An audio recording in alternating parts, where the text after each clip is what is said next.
Good evening. It's good to see everybody out this evening on a cold, windy night. We actually have a little winter in January this week, so get ready for it.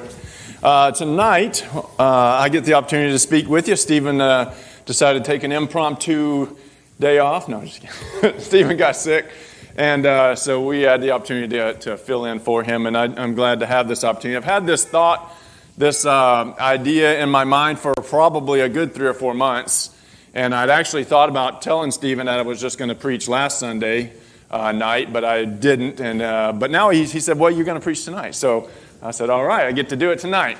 So we're going to talk about tonight is gratitude or giving thanks or thanksgiving. Whichever words you like to use when you think about that idea, that concept, that's what we're going to be looking at this evening. So when we think about giving thanks, I want to look at a couple of verses to start with.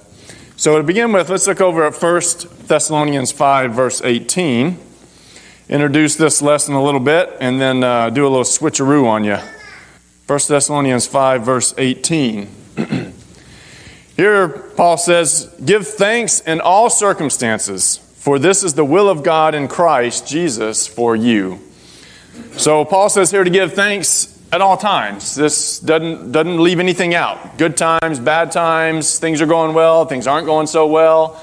When things aren't going very well, we can look around us if we have our eyes open and we can find lots of things to still be thankful for.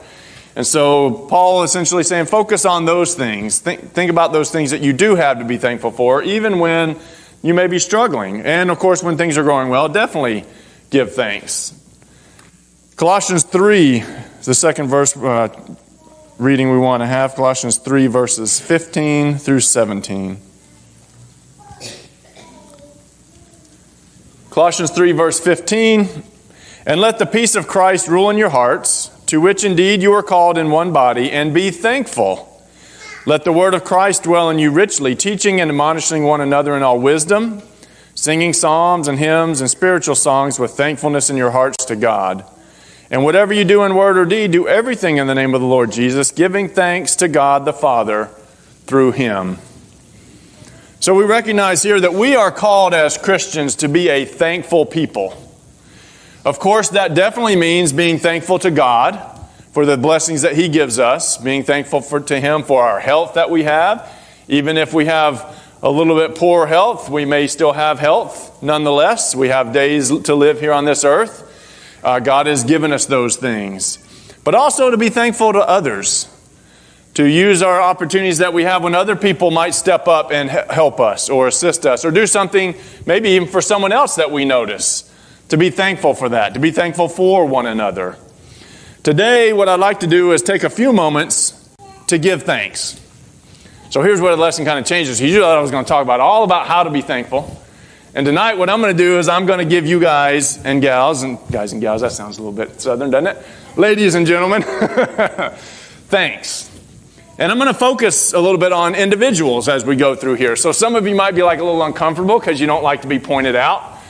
I will start off by saying that elders and elders' wives, I'm sorry I left you out of this altogether. This was more from the elders to the congregation in my mind, so I kind of left us out.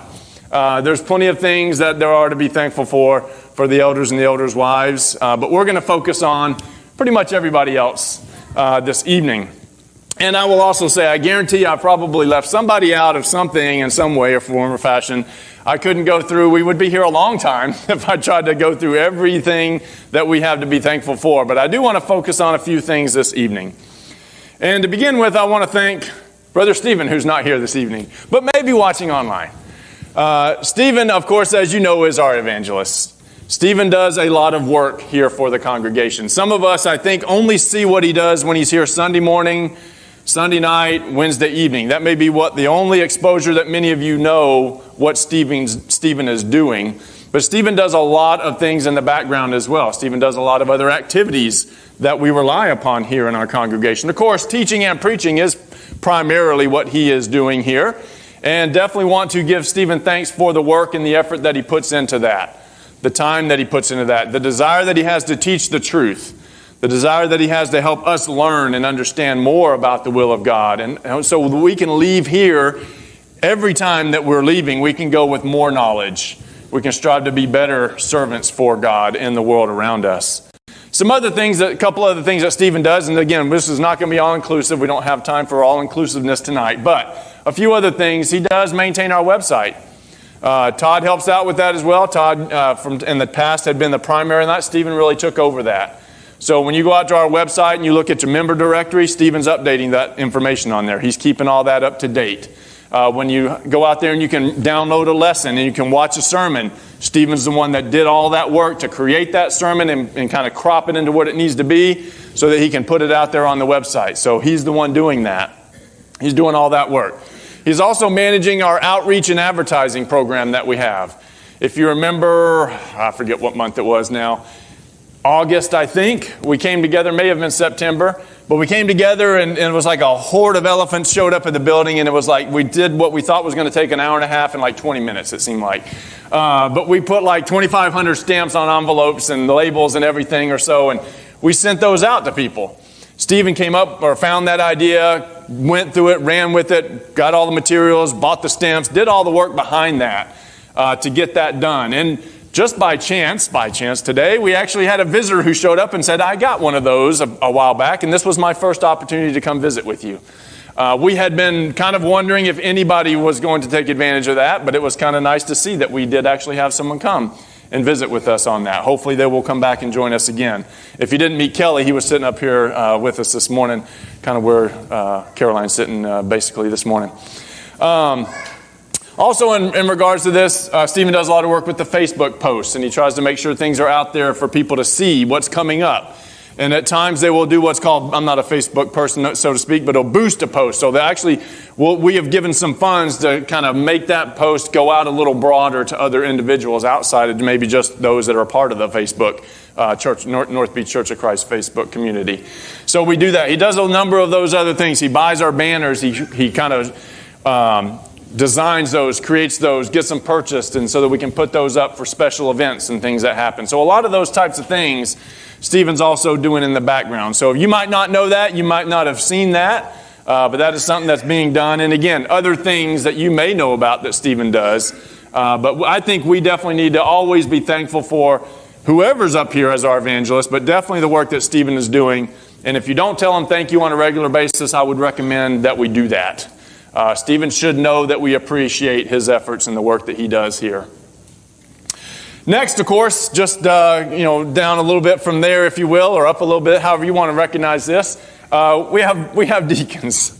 I'm going to get in trouble here in a minute. So we have a few deacons here in our congregation. We have 3 men now that serve in this role. We have Mark Gray. Of course, everybody knows Mr. Mark Gray back here on the right behind Bob there. Mark basically coordinates and makes sure that all of our evangelists that we're supporting are communicated with. They know that we're here. We know that they're there. We receive and communicate back and forth with them. And he also does the majority of the work when it comes to making sure they get their funds that we are using to support them. Sometimes it takes a couple of others to help assist with that based on some other weird things that go on with financial world and getting money in other countries and stuff like that. That's more than you need to necessarily know. But that takes a lot of work if you don't know that. You'll see an elders update here in probably the next month or so. And again, we'll remind you of all the evangelists that we are supporting. And on either monthly or a quarterly or some basis, that takes some effort. That takes a bit of work. I'm going to do a slight deviation here at this point in time. It's still along the same lines. I'm going to embarrass some other people. But I want to thank the Gray family as a whole, even in this regard. Because I know that I've seen, and you may have seen it too, but I know Mark doesn't do this alone. Some things the elders do alone, some things our wives help with, some things the deacons do alone, some things our wives help with.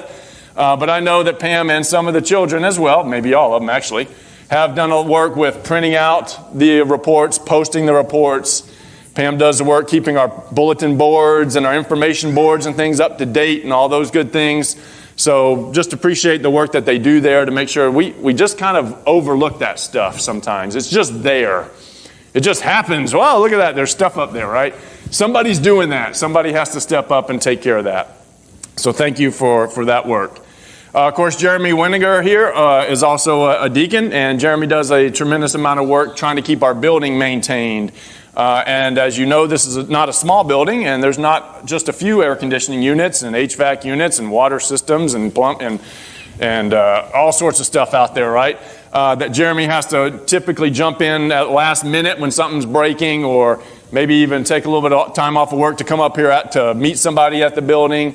But making sure all that gets done so that we have a place to come, and there's heat or air, whatever it needs to be, typically flowing. Sometimes Stephen has to shed a jacket because it's too hot for him. While he's doing that, somebody else in the auditorium is putting on a jacket because it's too cold for them. So, you can't make it perfect, right? And Jeremy knows that for sure. I've done that before. I know that. But we generally keep it fairly comfortable for us to be able to come in here and worship the Lord together, sing songs to Him, and not be, basically just breaking out in a sweat or having to bundle up in a huge parka, right? So thank you for those efforts that Jeremy does and those that are supporting him in that.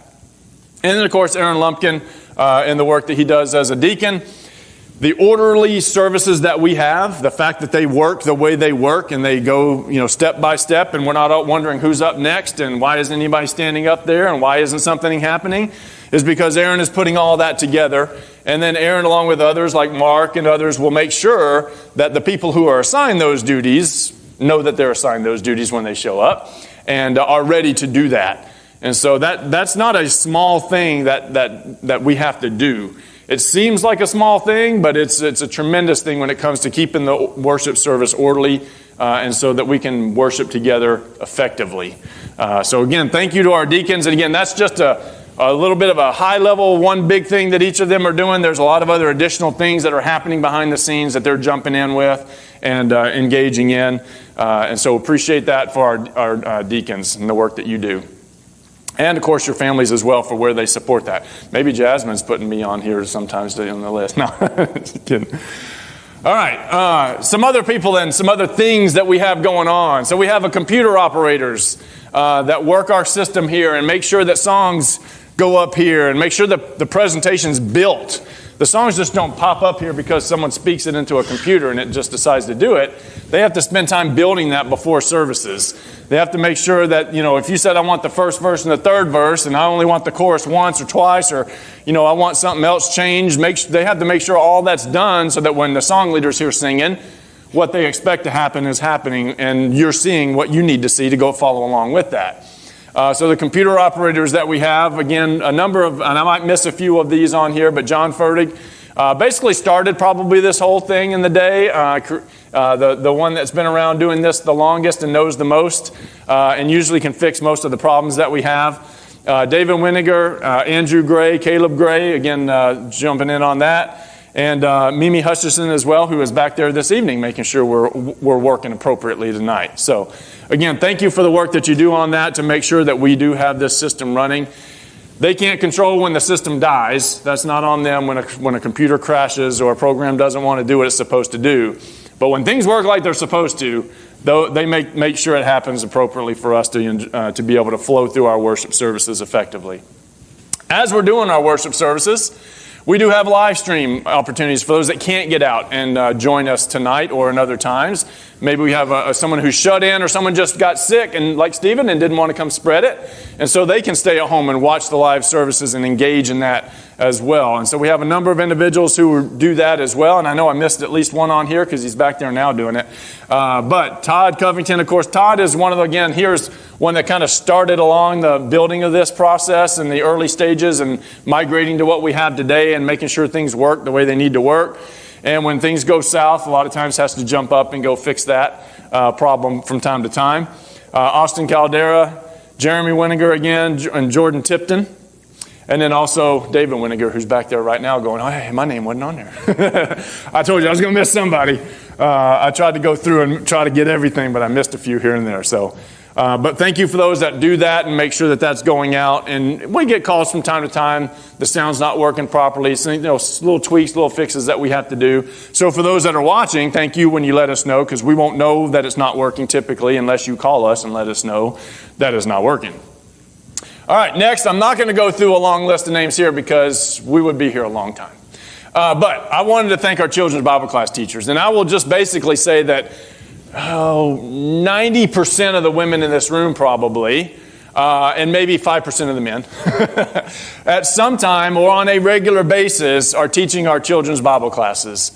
And that's critically important. I mean, we've talked about this morning the idea of parents training their children and bringing their children. We're going to talk more about that here in a minute as well. But one of the things that we do here, of course, is with our Bible classes for all ages, is we try to make sure that we're getting these children early to help them to understand these principles and concepts so that as they grow, they're ready to learn more and be able to take on more of that knowledge. And so as they get to that point of where they decided it's time for me to obey the gospel and they're ready for that, they have that information. Now, I go to church all my life. I didn't go to Bible. I had never heard that Joseph tell me things I didn't know because I didn't go to Bible class. But they don't teach that. Many years old, I'm telling you, they're critically important. I like to look in, and as you might see sometimes as we're up here and going through the aisles, sometimes you're like, it may be like, why did he go over? We're still kind of getting back to used to this process. But those that are preparing the Lord's Supper, we've had no issues with that being done up here. We've never had to go, why is there only 3 and not 5? Those things happen. Those things are doing. And I appreciate, again, thank you for all those that have signed up. The year pretty much is covered. Except for maybe 1 or 2 little slots for a second person. So if you're not yet signed up and you want to look at that, feel free to do that. But thank you for everybody that is signing up and making sure that happens. All right, now, parents. This is up here somewhere. Want to just say thank you to our parents, primarily who are bringing your children to Bible classes, who are bringing your children to worship services, who are making sure that they are here, not only so that they get the opportunity to learn and to hear lessons and to help teach others as well as they grow up, but also so that because you're showing a good example, you're helping them to understand what the example is and what we should be doing as Christians on a Sunday evening when there's football games on or something else is happening. So we appreciate you for bringing your children. And Stephen said it before, it's of no, I wouldn't say it's no distraction to anybody, but it's of no concern to us as presenters here, Stephen and others, that children sometimes get a little noisy. That's just what children do. Not something for you to fear, not something for you to feel upset about. Obviously, we'll try to, every parent tries to quiet their child down the best they can. But some of our children just say, you know what, I'm going to say what I want to say right now. And that's okay. We are okay with that. We would much rather have them here saying what they want to say than not here at all. So appreciate you for bringing the children. I wanted to also thank those that are doing the transportation for Brother Philip. Appreciate the effort that's done there. That's not a small thing. That takes sometimes some people to travel out of their way a little bit to go do that. Take some detours and get through traffic on a Wednesday night, and not something that's just a small task for everybody to do. So definitely want to appreciate Stephen and Mimi. Stephen is kind of the one who organizes that and makes sure that it's somebody signed up and reminds us when we're not signed up. And try to make sure that Philip does have someone ready to give them a ride. And honestly, they do the lion's share of the driving as well each month. And so again, I want to encourage those who haven't thought about that, who can do that, to maybe think about that and help jump in. The more we have, the less times everybody has to do that as an individual. And we've had a number of people jumping in that's helped out that over the last couple months, and we definitely appreciate those that are doing that. Jeremy Winiger, Aaron Lumpkin, Stephen Baxley, and Ephraim Davis as well, and potentially others that I've forgotten. I think that's the majority, again, other than elders and those individuals. But again, thank you for those that are willing to do that, whether it's once a month, whether it's twice a month, whether it's once every 2 months. It's not important necessarily how often you can do it, but if you're willing to do it at all, it helps out and it makes sure that Brother Philip gets to be here and hear this lesson as well and participate in the worship services. So thank you for that. We also have a number of greeters and security individuals. I put security on here. I know they don't really like that word, but they are there to make sure that we try to keep everybody safe and that we do say hi to people as they come in. We do feel like it's a welcoming environment. When someone comes in the door, they don't come in and it's not, 3/4 down the hall before someone says hi. They come in the door, it's immediate. Somebody's saying hi to them, somebody's greeting them, welcoming them to the congregation. And as well, if they see something out of the ordinary, or something that they feel might be concerning, they begin the process of, how do we deal with that and make sure that we take care of that appropriately. So Brother Bill Pritchard, David Eckhart, and Gary Mangus, I'll say those three for a long, long, long time have kind of been the lion's share of that process. We have quite a few that have jumped in and others that jump in now. We have Samuel Baxley as well and Ben Donnell who jumps in there on the process. And, there's a couple others here and there that will do that. I know David, again, Weininger will be back there sometimes and others will be on the doors. But again, thank you for those for doing that. Unfortunately, the greeting side, that's great. But the unfortunate side is we kind of need security nowadays. Unfortunately, that's just the world we live in, that we need to be cognizant and vigilant and those types of things. So appreciate those that fill that duty and take care of that for us. All right, and I got a blank slide, and then we'll move on to the next slide. I'm not sure where the blank slide came from. All right, we got Vacation Bible School every year. We have one coming up again, and a lot of work goes into that. So again, I'm not going to name names and try to go through the whole list of everybody because it would be the majority of you here tonight have either spent time coming and helping get crafts together, get activities together, decorate rooms, build lesson plans, teach the classes, you name it, clean the building, get ready, maybe clean the building multiple times, depending on what happens that week. Just a lot of work and effort goes into this. And I want to make sure that everybody knows, at least for my part, who typically the last few years have kind of served as the ad hoc lead, if you will, to try to kick things off. Definitely appreciate what everybody does here to make sure that we have a good, effective VBS for those that join us, whether it be our members or especially those that are visiting with us, get to have that good opportunity to come in and actually get to hear the truth while they're here. So thank you for all the work that you do there. We also have a visitor program. Sometimes I think people forget that we do this, but I just want to make sure I remind everybody. We do have what I will call a program. Brother Ephraim Davis leads this program to make sure that as visitors come in, if he's here and he sees them, you make sure they get a card. Everybody in the foyer usually is doing that as well, so appreciate all the efforts that any of our greeters are doing to give those visitor packages out to make sure we get the information that we need. But then Ephraim also works with a number of you in the audience to try to make sure that we communicate with those individuals after they've been here. Thank them for joining us, send them a note, send them an email, call them, however that you feel appropriately to communicate with someone most comfortably for you. You can do that. So if you're willing to do that as well, you haven't done that yet, but it's something you're thinking about you might like to do, see Ephraim. He'd be happy to have you. He'll just give you a list of the visitors at a regular basis, and he'll have that contact information on there. So again, if you like to make a phone call, you just like to do a call and say thank you, or you like to do a letter in the mail, or he's got one ready for you tonight. So he's back there. Here you go, ready to go. Or you like to just send an email. They usually give us, not always, but usually all that information is there for the most part. So you can kind of choose your communication process that you like to use there. And then we have a church, what I'm going to call a financial program. As you know, of course, as we talked about this evening, we have members that give back to the Lord here. We have to collect that money. We have to obviously deposit that appropriately. We have to then manage that. We have to track where all the expenses are coming in, going out. Do we have enough funds to do this, to do that? How is that going to work if we have a future goal ahead of us? All those things, that financial planning process and keeping records. Brother Rusty Moore does a lot of work on that, making sure we have regular financial statements on a quarterly basis and on a yearly basis so that the elders can kind of look at that and then see, okay, what do we have available to plan for looking out into the future? What are some of these big projects like, a new air conditioning or a new roof or whatever the case is that we need to look at, and how do we plan for that kind of thing? So those are things, again, that we have members doing here. A lot of you are participating in a number of ways. A lot of you are doing great things in our congregation. Generally, I want to say thank you to you for doing that. I want to say thank you when you're here and you're worshiping with us, because when you're here, it's a lot better worship.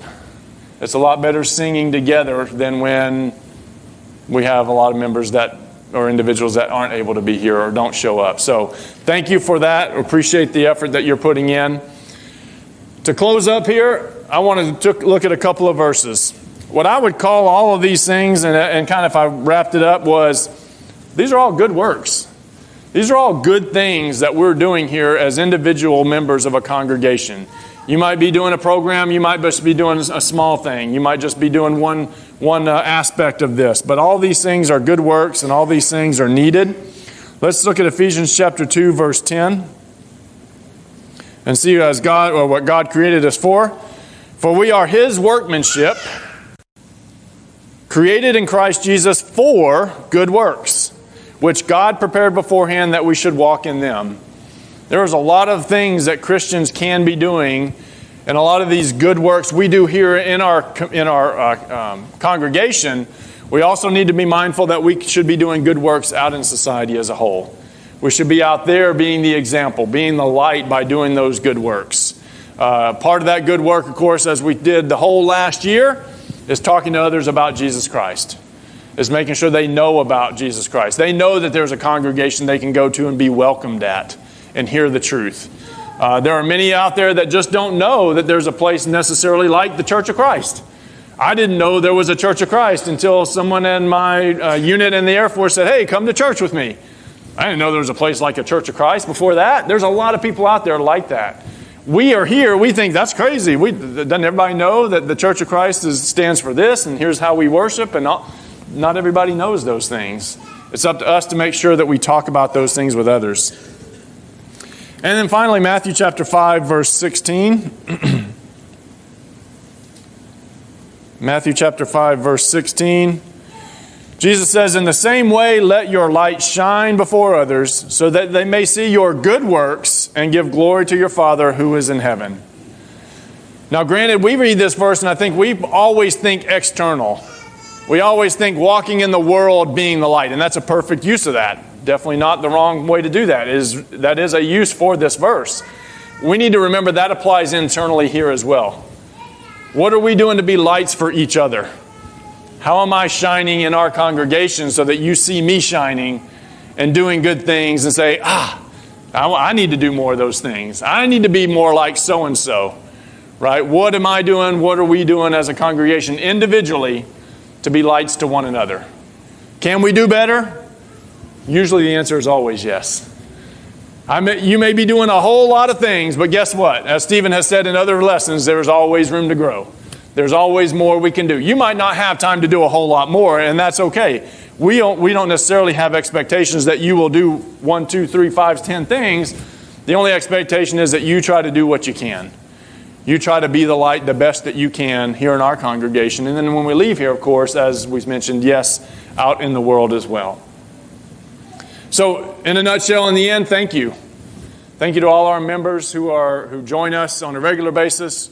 Thank you for all of you and the efforts that you put in to make sure that our congregation runs as smoothly as it does, because if you don't know, this is a very smooth running congregation.